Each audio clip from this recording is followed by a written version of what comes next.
on, blood. Come on, bro. Come on. Who's all in the house? Huh? Who's all in the house? It's me. Who's you? No!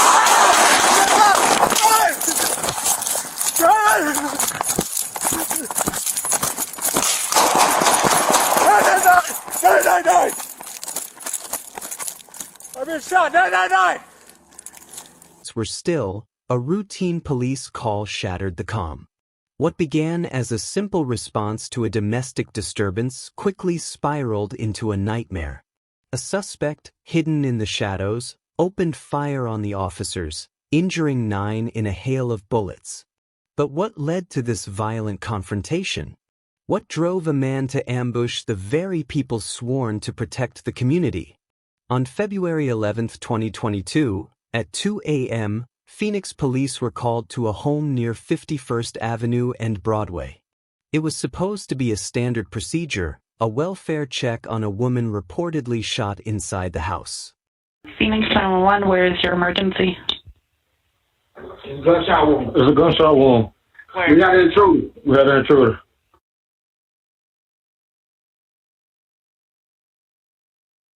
Is that a house? Yes. So you shot an intruder? Baby, wake up. Wake up, baby. Hello, is somebody there to talk to me? Huh? Who got shot? Wake up. It's a gunshot wound. We had an intruder. I got that. Can I talk to one person? Who got shot? My wife. They Who? came in here trying to rob us. They came in here and robbed us. Okay, how many were there? It was 3 of them. Did you They see keep the it race, open. white, black, Hispanic? They had masks on. I can't say. Okay, what kind of, did they all have weapons? Yes, they are. Baby! When did they leave? Don't wake up! Wake up, baby! Wake up! Wake up! But as officers approached, they had no idea they were walking into a deadly trap.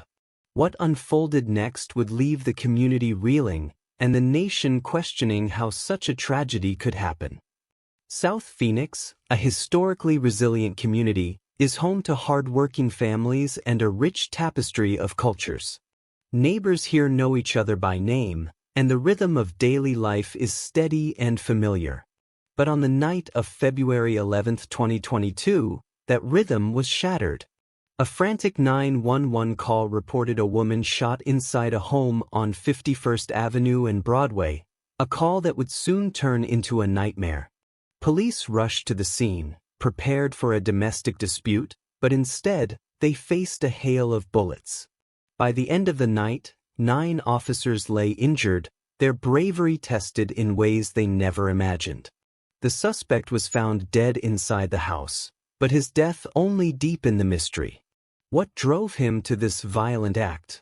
And could anything have prevented the chaos that unfolded?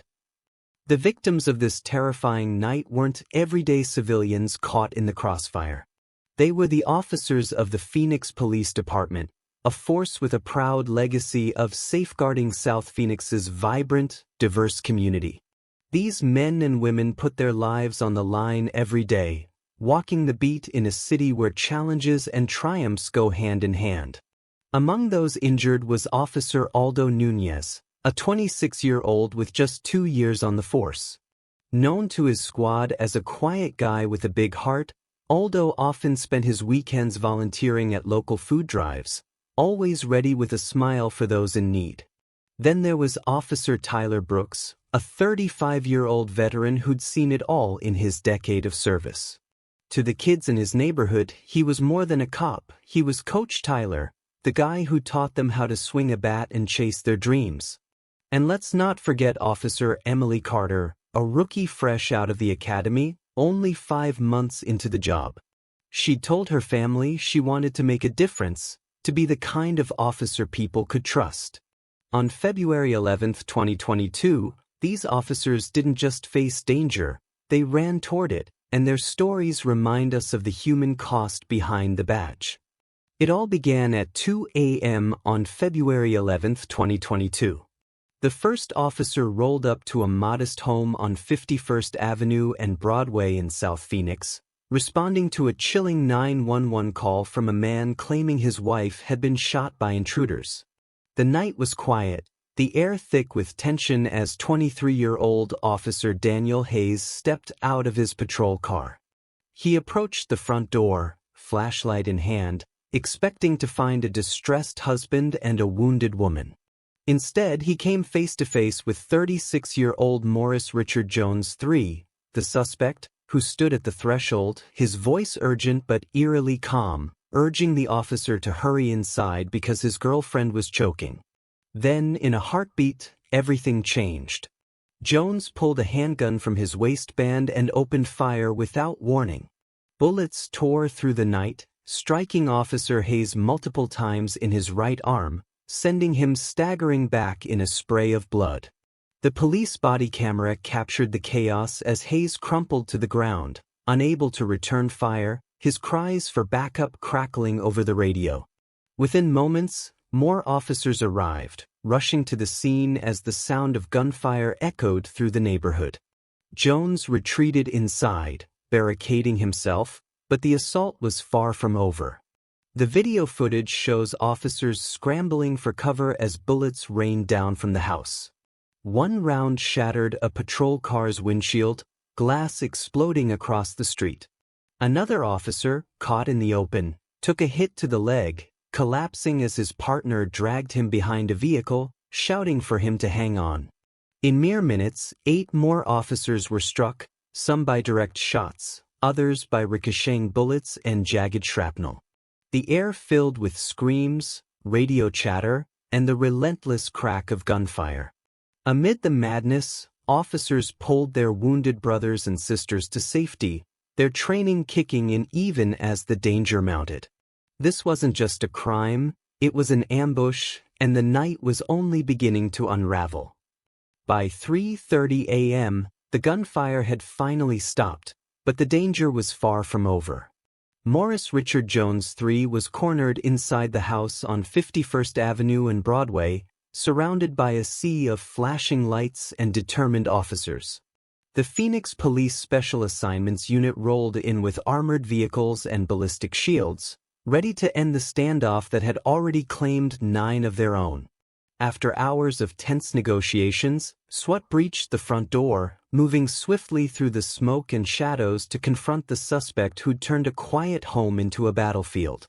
Inside, investigators uncovered a grim scene.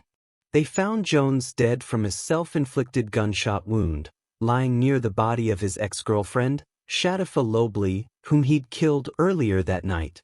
Scattered around them were shell casings, a loaded handgun, and signs of a struggle that painted a picture of chaos. A neighbor, still shaken, later told police she'd heard Jones shouting about not going back to prison just hours before the first shots rang out. Then came the twist that chilled investigators to the core. Phone calls Jones made during the standoff, one to his sister and another to his mother, revealed he'd planned this deadly spiral all along, vowing he'd never spend another day behind bars. This wasn't a spur-of-the-moment crime, it was a calculated endgame, and the officers had walked right into it. Days after the smoke cleared, the voices of those caught in the chaos began to emerge, each one carrying the weight of that fateful night. Officer Aldo Nunez, one of the 9 wounded, sat down with reporters on February 16th, his voice steady but his eyes haunted. He said, "There is fear, but I think we all pushed past that. I knew I was struck, and I thought I wasn't going to make it out alive. But my brothers and sisters were still in danger, and I couldn't leave them." His words painted a picture of raw courage, a man who pulled shrapnel from his leg and stayed on the scene despite the pain.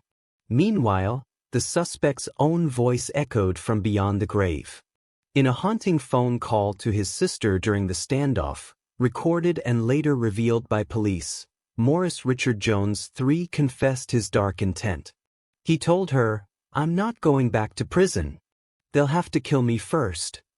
It wasn't just defiance, it was a chilling glimpse into a mind that saw no way out but through violence. And then there was the courtroom, though Jones never faced a judge. At a press conference on February 25, Phoenix Police Chief Jerry Williams stood before the microphones, her tone resolute as she declared, "This was an attack on our city's protectors, a brazen assault on those who run toward danger." Her words lingered in the air, a testament to the officers' sacrifice and a community's resolve to seek justice, even without a trial.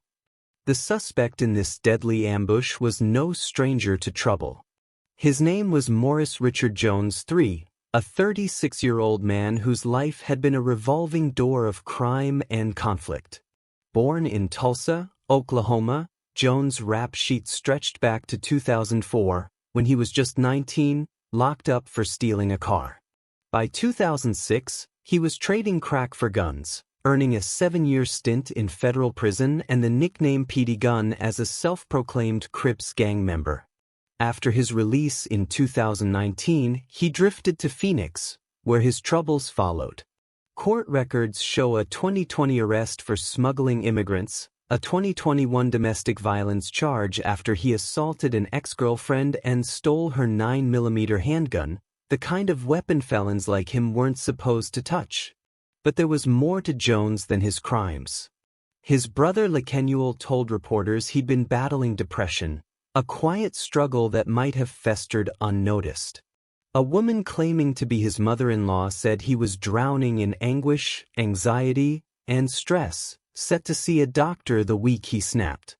Neighbors heard him ranting about never returning to prison, a red flag that echoed in his final calls to his family during the standoff. Investigators pieced it together and came to a stark conclusion. Jones' motive wasn't just rage or desperation, it was a twisted vow to go out on his terms. He'd rather die in a blaze of gunfire than face another cage, and he was willing to take Shatafa Lobley and 9 officers down with him. This was a man who saw no future, only a violent end. On February 11, 2022, the South Phoenix shooting incident came to a tragic end when Morris Richard Jones III was found dead inside the home, having taken his own life after a violent standoff with police. The subsequent investigation revealed that Jones had a long criminal history and had planned this deadly confrontation, determined not to return to prison. In a poignant moment, Officer Aldo Nunez, one of the 9 wounded, shared his harrowing experience, saying, "I knew I was struck, and I thought I wasn't going to make it out alive. But my brothers and sisters were still in danger, and I couldn't leave them." As the community grappled with the aftermath, Phoenix Police Chief Jerry Williams remarked, "This is yet another example of the dangers our officers face day in and day out keeping our community safe." Mayor Kate Gallego echoed this sentiment, stating, "Today at the hospital, I talked to an officer just about to go into surgery. He only wanted to know about the rest of the squad and how they were doing." That is the type of incredibly selfless individual who serves the city of Phoenix. Though there was no trial, the case was closed with the confirmation of Jones' death, leaving a community to heal and honor the bravery of its officers. The South Phoenix shooting carved deep scars into a community once defined by its resilience.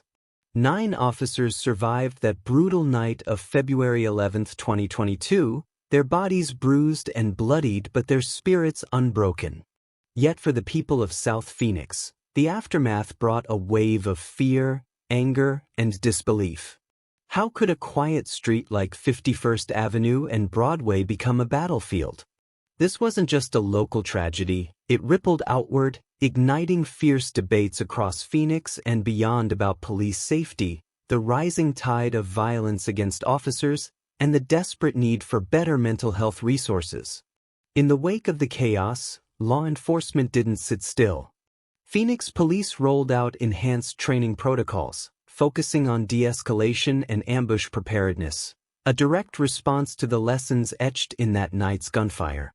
Community members gathered too, lighting candles at vigils and tying blue ribbons outside hospitals, a silent promise to stand with those who protect them. Chief Jerry Williams captured the mood when she said, "Overcoming this violence requires a community effort."